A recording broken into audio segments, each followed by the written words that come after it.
pemberitaan firman pada saat ini yang akan disampaikan, kami semua dipenuhi dengan kuasa Roh Kudus Tuhan, sehingga kami dapat mengerti dan memahami maksud Tuhan dalam kehidupan kami hari lepas hari. Bersabdalah pada kami ya Tuhan, karena sesungguhnya kami telah siap sedia membaca dan merenungkan firman-Mu. Amin. Firman Tuhan dalam Kisah Para Rasul pasal 17 ayat yang pertama hingga ayat yang ke-9. Saya akan membacakan bagi kita semua jemaat Tuhan. Lembaga Alkitab Indonesia memberi judul Keributan di Tesalonika. Demikian firman-Nya. Paulus dan Silas mengambil jalan melalui Amfipolis dan Apolonia dan tiba di Tesalonika. Di situ ada sebuah rumah ibadat orang Yahudi. Seperti biasa Paulus masuk ke rumah ibadat itu. 3 hari Sabat berturut-turut ia membicarakan dengan mereka bagian-bagian dari kitab suci. Ia menerangkannya kepada mereka dan menunjukkan bahwa Mesias harus menderita dan bangkit dari antara orang mati. Lalu ia berkata, inilah Mesias, yaitu Yesus yang diberitakan kepadamu. Beberapa orang dari mereka menjadi yakin dan menggabungkan diri dengan Paulus dan Silas dan juga sejumlah besar orang Yunani yang takut kepada Allah, dan tidak sedikit perempuan-perempuan terkemuka. Tetapi orang-orang Yahudi menjadi iri hati, dan dengan dibantu oleh beberapa penjahat dari antara petualang-petualang di pasar, mereka mengadakan keributan dan mengacau kota itu. Mereka menyerbu rumah Yason dengan maksud untuk menghadapkan Paulus dan Silas kepada sidang rakyat. Tetapi ketika mereka tidak menemukan keduanya, mereka menyeret Yason dan beberapa saudara ke hadapan pembesar-pembesar kota sambil berteriak, katanya, orang-orang yang mengacaukan seluruh dunia telah datang juga kemari, dan Yason menerima mereka menumpang di rumahnya. Mereka semua bertindak melawan ketetapan Kaisar dengan mengatakan bahwa ada seorang raja lain, yaitu Yesus. Ketika orang banyak dan pembesar-pembesar kota mendengar semuanya itu, mereka menjadi gelisah. Tetapi setelah mereka mendapat jaminan dari Yason dan dari saudara-saudara lain, mereka pun dilepaskan. Demikian jawaban kita pada saat ini yang disebut berbahagia. Ialah kita semua jemaat Tuhan yang bersama-sama mendengar, bersama-sama membaca, dan mampu melakukan firman itu dalam kehidupan kita hari lepas hari. Haleluya.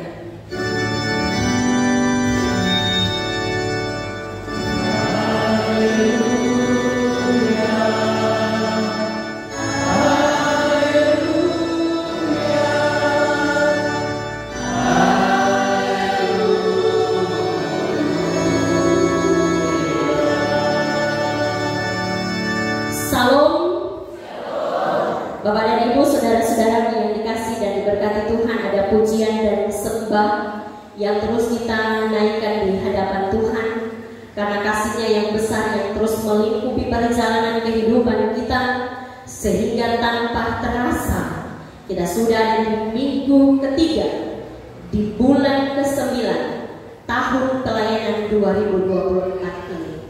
Kita terus menaikkan puji dan syukur hanya kepada-Nya yang memberi kesehatan dan kekuatan nafas kehidupan, ya terus anugerahkan kepada kita semua, sehingga saat ini kita boleh berkumpul di rumah-Nya yang kudus. Dan Bapak Ibu saudara-saudaraku yang dikasihi Tuhan, dalam bagian bacaan kita pada saat ini, Kisah Para Rasul pasal 17 ayat 1 hingga ayatnya yang ke-9 akan kita renungkan bersama-sama. Kita akan belajar bersama-sama bagaimana Rasul Paulus mengabarkan Injil pada saat itu. Bapak Ibu saudara-saudaraku yang dikasihi Tuhan, hari ini kita akan bicara tentang kisah pekabaran Injil jilid 2 yang dilakukan oleh Rasul Paulus tiba di suatu daerah yang namanya Tesalonika. Ada beberapa catatan Bapak Ibu yang barangkali ini juga menjadi hal yang penting juga untuk kita pahami bersama.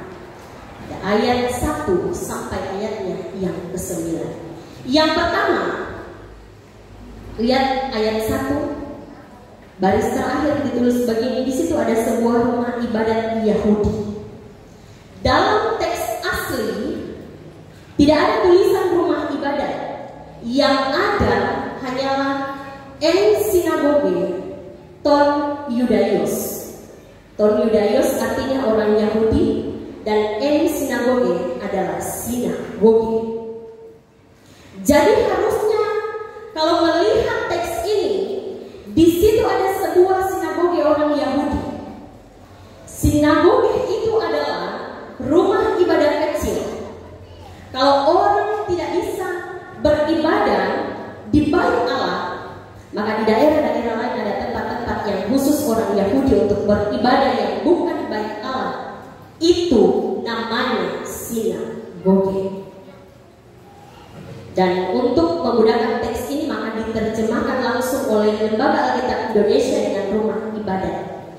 Itu hal yang penting yang perlu kita ketahui bersama. Kemudian yang kedua, ada pada ayat yang kedua, seperti biasa.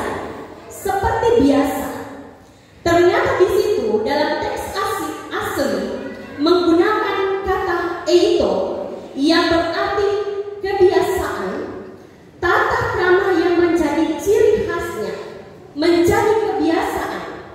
Sehingga kalau dibuat itu akan berlebar atau bermerek pada kebiasaan atau ciri khasnya.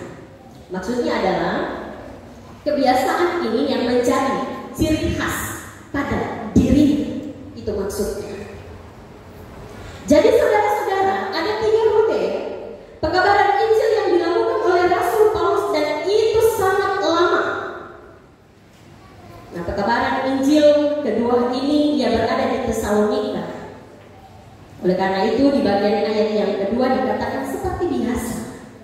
Eito berarti di kota manapun, mau Rasul Paulus ada di Efesus, mau dia ada di Korintus, mau dia ada di Roma, dimanapun saat dia tiba, hal pertama yang dia buat adalah masuk ke sinagoge.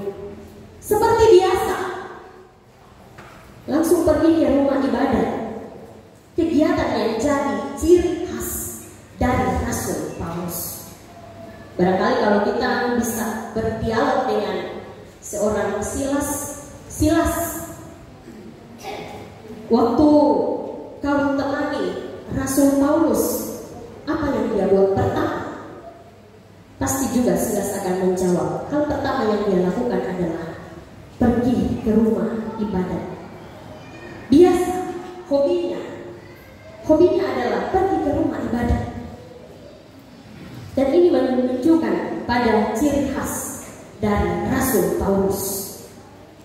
Apakah ini sepele, Bapak Ibu, saudara-saudara? Tidak. Orang ini rutin ke sinagoge dimanapun tempatnya. Orang ini tidak pernah kehilangan keyahudiannya. Saat dia terima Yesus Kristus sebagai Tuhan dan Juru Selamat, dia tidak kehilangan akar budayanya, keagamaannya pada waktu itu. Oleh karena itu memang Paulus ini memberi contoh yang paling menarik bagi kita bahwa dia menjadi figur penting dalam pengabaran Injil. Ketika orang ini mau bergabung dengan orang yang rata-rata akan tolak dia. Dan Bapak Ibu silahkan baca, apakah di Efesus atau dimanapun, yang lebih banyak terima Paulus adalah kaum yang tak bersunat atau orang Yunani. Tapi rata-rata di daerah perantauan di mana ada sinagog, berapa orang bersikeras untuk menolak kehadirannya. Dari mana? Itu dari orang-orang Yahudi. Tapi tidak akan pernah mengubah kebiasaannya. Pokoknya langkah pertama